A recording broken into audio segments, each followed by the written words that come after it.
4 লক্ষ টাকার ফার্নিচার আগুন দিয়ে পুড়িয়ে দিল দুষ্কৃতিকারীরা। চুরিতে ব্যর্থ হয়ে পরের দিন রাতে ফার্নিচারে আগুন লাগিয়ে বাড়ির পরিবারের লোকদের হত্যা করার চেষ্টা চালিয়েছিল দুষ্কৃতিকারীরা। ঘটনা সোনামুড়া থানাধীন মেলাঘর বড় পাথর বাজার সংলগ্ন এলাকায়। ঘটনার বিবরণে জানা যায়, মেলাঘর বড় পাথর সরকারি লাইসেন্স প্রাপ্ত রূপালী ফার্নিচার এবং ট্রিপার মালিক মালেক মিয়া ধর্মনগর ইজমাতেতে ছিলেন।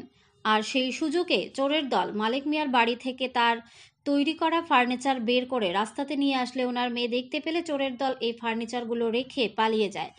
কিন্তু গতকাল রাতে মালেক মিয়া এবং তার পরিবার সবাই যখন ঘুমে আচ্ছন্ন ছিলেন, তখন রাত্র 2:30টার দিকে দুষ্কৃতিকারীরা একটি পাইপের ভেতর কাগজের টুকরো ঢুকিয়ে কেরোসিন ঢেলে ফার্নিচারের কাঠের ওপর আগুন লাগিয়ে দেয়। আগুনের লেলিহান শিখা যখন দাউ দাউ করে জ্বলতে থাকে, তখন ওই সময়ে মালেক মিয়ার স্ত্রী প্রাকৃতিক কাজ করতে বের হওয়ার জন্য দরজা খুলে দেখেন ফার্নিচার আসবাবপত্রগুলোর ওপর আগুন ধাওয়া করছে। তখন ওনার চিৎকারে বাড়ির সব লোকজন উঠে এবং এলাকার মানুষজনদের সহযোগিতায় সে আগুন নেভাতে সক্ষম হলেও প্রায় 3 থেকে 4 লক্ষ টাকার ফার্নিচারের ক্ষতি হয়। ব্যুরো রিপোর্ট, আরি, ধর্মনগর। লাগাই দিছে কবেটা? আরে লাগাইছে বলতে কিভাবে লাগাইছে? কেরোসিন দিয়া। হ্যাঁ আমার ফ্যান আছিল, হ্যাঁ ফ্যান দিয়া পাইপের মধ্যে কাঠ ঢুকাইয়া কেরোসিন দিয়া আগুন লাগাই দিছে। রাত্রে মনে হয় 2:30 বাজে। আপনার এই আগুন কিভাবে দেখছে? ওই আমার মেয়ে রে দিয়ে গেছিলাম আমি ইস্তমাত যাইতে। আচ্ছা আচ্ছা। ইস্তমাত গেছি 10 তারিখ, 11 তারিখেও কিছু ফার্নিচার বার করে লাইছে। বার করছে কারা? সুরে? পরে আচ্ছা আচ্ছা। আপনি ইস্তেমা ছিলেন?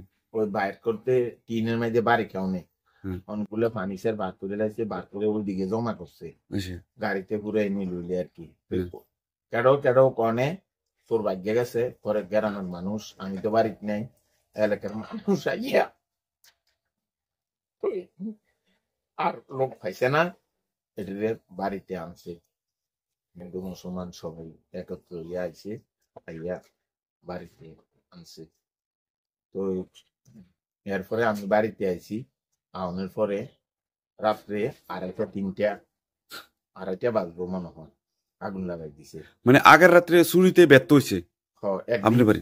একদিন আগে আর পরে। আচ্ছা, পরের রাত্রে আবার আগুন লাগাই দিছে? হ্যাঁ, একদিন মাঝে গেছে, হ্যাঁ পরের রাত্রে আবার হ্যাঁ কারেন্টে তারটার লগে দিয়া এইদিকে আগুন লাগাই দিছে। আগুন ধইরা উঠছে আর শাসা করে। এরপরে আমার মেয়ে আর জামাই উঠিয়া শিক্ষা দিছে, তো আমরা উঠছি, এন ফানিটা কাছে থাউনে, তো আগুন নিবেতে সক্ষম হয়েছি, ডাকছে দিছি, মানুষ আছে, তো হিন্দু মুসলমান সবাই। এই বিষয়ে থানা কোনো মামলা করছেনি? পুলিশ আসেনি? পুলিশ আসে। কি এমন কি পরিবেশ যে আপনার, তো আমরা জানি যে আপনার সাথে কোনো বা সত্যতা নাই। আমারে ওসি সাহেব জিজ্ঞেস করছে, থানার গেছি আরো জিজ্ঞেস করছে, আমি কইছি যে আমার কোনো শত্রু নাই, আমি হকালারি ব্যবসা করে খাই, আমার কোনো শত্রু নাই, আমি লাইসেন্স লইয়া 1 নাম্বারই ব্যবসা করি, 2 নাম্বারই কোনো আমি জড়িত নাই, আমার মাল কিনছি দেন, আমি অনেক টাকাও দিছি না, আমি 5 লক্ষ টাকার মাল কিনছি, মাল কিনে আমি ফার্নিচার বানাইতে আছি। মালটা ওই দিনকে ছিঁড়ে শেষ করে আনছি। ওই দিন আবার আমার ইয়াতে ফরেস্ট অফিসতে 2 কাম মাল আনছি, এই মালটাও হনো রাখছি না ঠিক করে, হাইনিয়ার সামনে রাখছি, সামনে রয়েছে। তো আগুন ওই দিকে দিলে ওদের সামনে দিতে আর তো তিরফাল দিয়ে গোড়া দিয়ে রাখছি ফরেস্ট অফিসের মালটা।